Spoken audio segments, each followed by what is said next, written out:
And there's nobody like our guy, the one and only Denard Span, looking smooth. I like the cut. Brown is looking good on you, buddy. Yes, Looking sir, man. What's going on? Hey, perfect segue right there, bro. Yeah, man, and you know it as well as I do, man. There's just it's something different, and you and I have talked about this for many, many years of me being from New York and moving down here, and how important our friends and family and our faith is, and I think that's our friendship has grown so much over the years too, and Yeah. stuff like that, and obviously connected early on from our guy AJ Lepla, who is our friend, but it's like that's like family, and I think that's the cool thing about Tampa is that there's so many people from so many different backgrounds, so many different walks of life that when we find a way, man, that Team Tampa Bay vibe, like that's legit. Yeah, I think I think you hit it on the nose right there. And I think of Tampa, I think of this community, I think of it as being a family, and there just being so many like deep rooted individuals, cultures, and people that have been here, for a long time. There's like you said, you think of Tampa, you think of West Tampa, you think of Ybor City, and even East Tampa. Like that is like the true feel and culture of this city, and it's in my opinion it's unlike any other place I've been. I've got an opportunity, obviously, to travel Yeah. the world, and yeah, Tampa it's special and it's unique, and which is the reason why you're starting to see a lot of attention come to the city, and a lot of people move to this area. They're realizing the value of this place, and people that have been here for a long time, we've known this that secret for a long time. But if you're from this area or you've been here for a long time, you take being a part of this community in this city, very seriously. You take it to heart. Yeah, September 1st will be 20 years for me here in the Tampa Bay area, which is kind of wild. And you mentioned like family. I know we honored him a couple years ago at the big gala with Richard Batman Wood and the impact that he had on you and your youth. And I interviewed him years ago with Ian on WDAE, and it really does take a village. And it's funny how the sports community is just kind of like an extension of that. Yeah, most definitely. I think it's so many people that are intertwined in this city and that have made a huge impact that don't necessarily get the recognition. There's obviously the big name guys that that do, but there's a lot of great individuals that didn't even make it to the professional ranks that are making a huge impact. Like I can name off at least 3 or 4 people that I played high school sports with that are back in the community, giving back to the youth and to the younger generation, trying to continue to pass the torch in this city so that Tampa can be considered and continue to be considered one of the the greatest places in the U.S. You got that right. And I found this today, and it's ironic that you're joining us. This is actually the ball from my first pitch that went in the dirt that Ryan Oh yeah. Pepio Pepio did like a Mark Grace scooping it out of the dirt. He said that he would catch it if I got another chance again. I said, I don't know if they'll bring me back for that, especially after the video that Denard took. But we had a good laugh about that. And yeah, and you know what's funny? I had somebody the other day comment on the talk that we had at the gala this year for the Denard Span Foundation, and something that if a lot of people don't know, and I implore you to try to get there next year because we always have so much fun. But at the end of the event this year, Denard sat down and we had a chat for like 20 minutes, and it was laid back, but it was informative, and it was about family and faith and baseball. And man, somebody made a comment. They were like, we really enjoyed that. And I think that that's something that we're going to continue making that event a bigger and bigger thing every year. And I know the event, and that was a lot of fun for you too. Yeah, you know what? I had countless people, give me that same feedback as far as us making that change to the program in regards to us sitting down and a lot of ways just having a conversation and shooting the breeze, and it was a lot different than in past years where I got up and gave a formal speech and a more buttoned up speech. But I think in our conversation, people they got an opportunity to learn a lot about who I am, my journey, my faith journey, just my family situation, and why I have the passions that I have, and why we have the nonprofit and been doing the work that we've been doing. So I agree. That was a great night, a great conversation from the two of us. Yeah, we got to keep it going, man. We got to keep it going. It's always fun when you and I get together. I want to. It's what 1:35 on a Tuesday. I think the Dodgers just signed somebody else, Denard. Man, they just got Kirby Yates a Yeah. little while ago, man. These guys and listen, I grew up watching these teams out there, and it's usually the Dodgers, the Yankees, the Red Sox, the Mets. But now we're at the point where they're starting to defer this money, Denard, where Shohei is making $2 million until he's 39 and then making $68 million until he's 48. These deferred payments, I know other teams are going to do that, or they could do that, but the Dodgers, they know that they're essentially printing money out there. Is this, I worry that this is one of the worst things to happen to the competitive balance in the major leagues. Do you agree with that? I don't know. Why do you say that? Why do you say? I mean, because for all those years, you're from New York. You Mm-hmm. were a Yankee fan. I mean, they did it for my entire childhood. And Right. even early part of my career. Where they spent Mm-hmm. 3 times as much money as 90% of the league. So I just want to hear your perspective on that. Like, what do you? Yeah, it's a fair question, and that's why I was trying to adjust where my intensity was and my emotion about this was, because I know it could come off as hypocritical. Like, you grew up a Yankee fan, like, what do you know, right? But I do look at it in a way of where the Yankees had to pay the piper if it didn't work out right away. Like, it would affect them in the meantime. And let's not forget, the teams that were built in the mid to late 90s by the Yankees were not filled with free agents that were Yeah, they were. signed every A lot of single those year. guys were homegrown. They were homegrown, right? When you look But at Jeter, you look at the Bernie, and you're going to use money to keep those guys. That's one thing, and I understand that, right? But the ones that didn't work for the Yankees in the early to mid 2000s, before they won in 2009, when they started paying Pavano, paying Randy Johnson, paying all these guys, it didn't work out for them. But they had to, in that moment, it didn't work out for them, and they had to immediately face the punishment. And again, they what was the weren't punishment, though? What was the punishment? losing. They were getting Okay. smoked, right? They weren't even like competitive at all. They're getting bounced in the first round. When you're looking at these Dodgers teams, you're deferring these payments to 10 years down the road, where you and I both know in sports organizations, these don't depreciate, right? No owner loses money owning a professional sports team. So the Dodgers, you would think, with being that much money, 68 million to them in 10 years, that's not going to be the same as right now, right?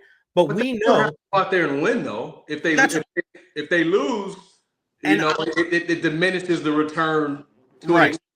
But my whole thing is, it's not even so much about the competitive. It's more about like the kind of the apathy that it gives the fans, that there's no excitement when it comes to free agency like there is in the NFL and some of these other teams. You're losing the stars all going to one place on the West Coast, and they're all going out there. And now you look at a situation where you'll have other former major leaguers saying, well, you have to go out and you got to try to tell your owner to spend more money so you can combat these kind of things. No matter what the fans say, the owners aren't going to listen to the fans. We deal with that in the scene in the area, right? Tampa Bay deals with that. You think Cleveland likes trading Francisco Lindor because they can't pay him? I just think it's kind of ass backwards that we don't have a floor where you have to pay a certain amount of money, right? But you have these teams at the top that not only can afford to pay the luxury tax, but also defer the payments and almost put these players on layaway. Like, how is that competitive? It's one thing if you just want to spend the money up front and you pay the luxury tax and then you deal with it like everybody else. Because even though the Yankees did it, the Red Sox did it too, the Mets did it too. They were just the team that was the evil empire that people hated because they also won, and they've won more than any other team. My whole thing is that it just seems to be incessant. We're trying in Major League Baseball to say, hey, Steve Cohen, don't spend more than 40 million or we're going to tax you at a higher percentage. So that you make these adjustments here, but you're not making adjustments on deferred payments where guys are getting paid into their 40s, where it's not even going to matter about anything what the Dodgers have to do because it won't count against their salary cap. Yeah, I mean, you're definitely. I guess I never looked at it from that standpoint. You're talking, 20 years from now. But I guess I was looking at it, from a layer closer, from Right. the point of, this has been going on in baseball for our entire lives, where big market teams, they have the more resources. which means they go out there and they have the ability to sign the best players. If it doesn't work out, it's okay. They still have money and resources to plug those holes and plug those gaps. And so we've seen this story before. We've seen the Yankees. We've seen the Red Sox. We've seen, the Dodgers of, the generation before. We've seen the Cubs. We've seen these teams, go out and sign, the best players, San Diego Padres. We've seen these teams go out and do that. The Mets a couple years ago, they went out when Cohen first came in. He went for it all, similar to what the Dodgers have been doing. But there's a big difference. The Dodgers have been doing it totally different. They're doing it in a way that we've never seen this done before, where they're not only going out and signing all of the best players, but they're signing the right group of best players. Mm-hmm. They're what I'm saying? They're getting guys that complement each other. You know what I mean? You look at Mookie Betts, you look at Freddie Freeman. Those two guys are very different, but have a lot of similarities. They complement each other. One's left-handed, right. One's right-handed. One hits. They both hit for average and power, right? You look at the World Series, the Dodgers against the Yankees. One team was one-dimensional. Another team was multi. They could beat you in multiple ways, and that's the team that won. And so I just love what the Dodgers are doing. Like, they're putting the right pieces together. Like I said, we saw with the Mets. When they got Verlander and Scherzer and Lindor, what happened 2 years later? It didn't work out. They sold everybody. We've seen the Padres do it with Tatis, Machado, Bogarts. Let's be honest. Those are not the three guys that you want to put in the same lineup. They're the same guys. Why do you got three right-handed infielders in the lineup? They don't complement each other. They're three unbelievable players, but they don't complement each other. So I just think the Dodgers have, just done a great job. You talk about Andrew Freeman, Ray's DNA. All he's done is, learn how to, manage a business per se with limited resources. And he's taken it to LA, to the West Coast, and has a budget that's 6 times more than what he with unlimited resources. Exactly. And so, I mean, I get what you're saying, but in some ways I'm applauding it. I do agree there should be a floor.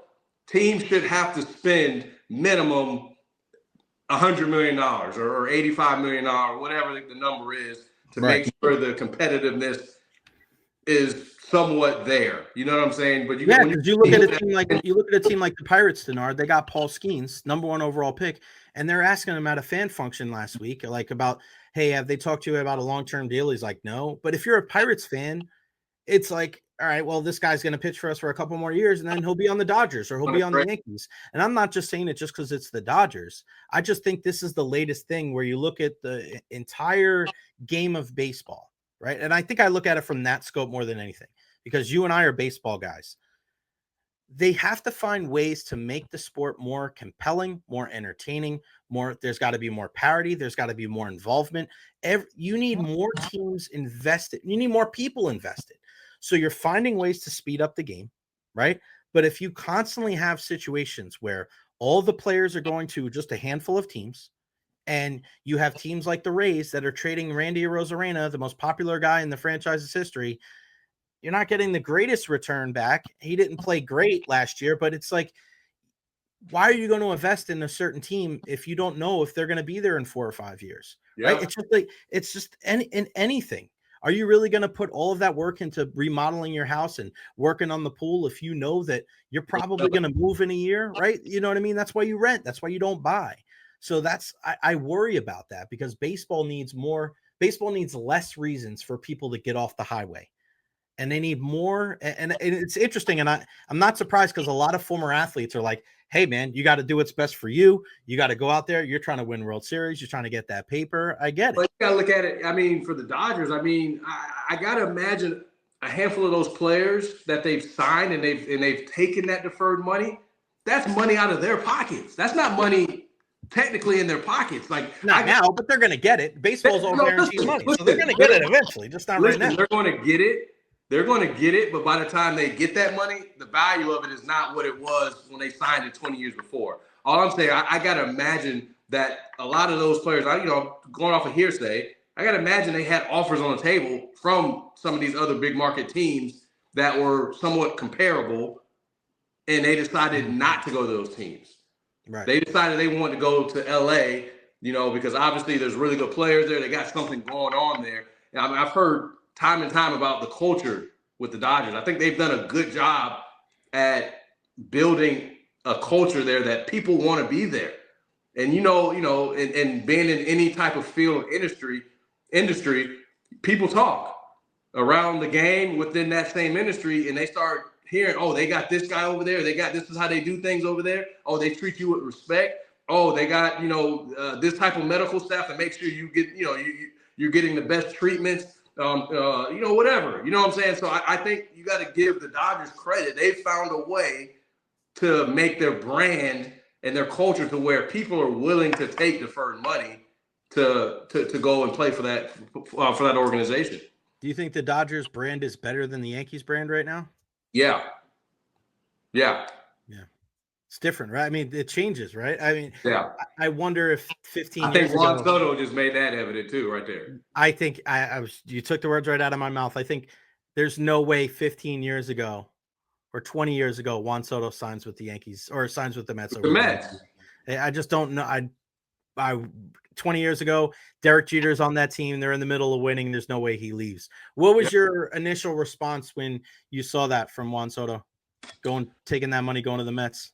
I was like, wow, $765 million. I mean, it's definitely, obviously Shohei Ohtani signed for that amount, but I was blown away. I knew he would, get a ton of money. I mean, he obviously increased his value.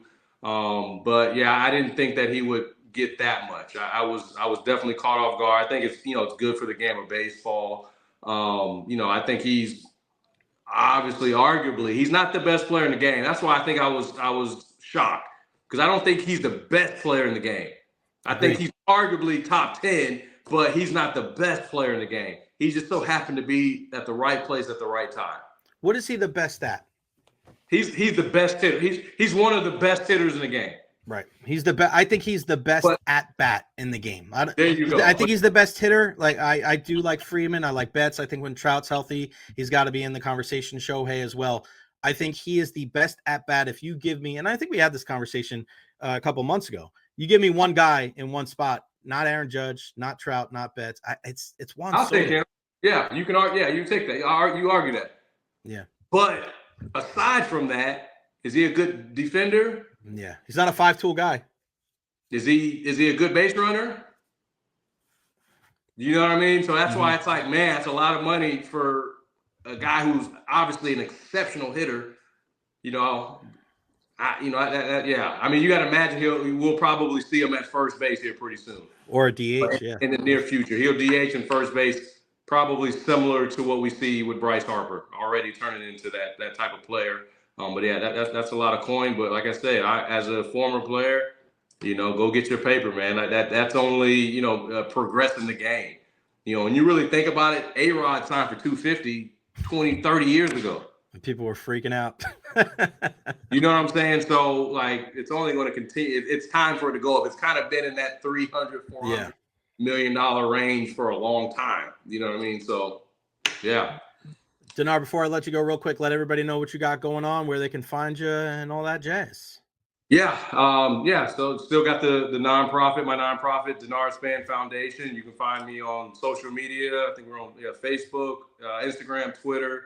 Have that going on, and then gearing up for the baseball season. I'm going to be doing some commentating and analyst work with the Minnesota Twins as well as the Rays, and also potentially doing something with the Washington Nationals. So so just gearing up for that, but enjoying the rest of this off season, if you will, even though my whole life is an off season now. But you're a dad. There ain't no off season, brother. You are absolutely. I work harder now than I ever did in my career. So, but just enjoying life, man. Bro, that's so funny because I saw the picture that the Twins, their TV, and they put out. I was like, damn, they picked a good picture of you, boy. You looking good out there. The model. 6 years ago. We'll take it, my friend. The one and only Denard Span. Denard, one love. Give my love to Annie and the kids, and we'll talk to you soon, man. Enjoy the rest of your week. Thank you. Yes, sir. Take care. All right, buddy.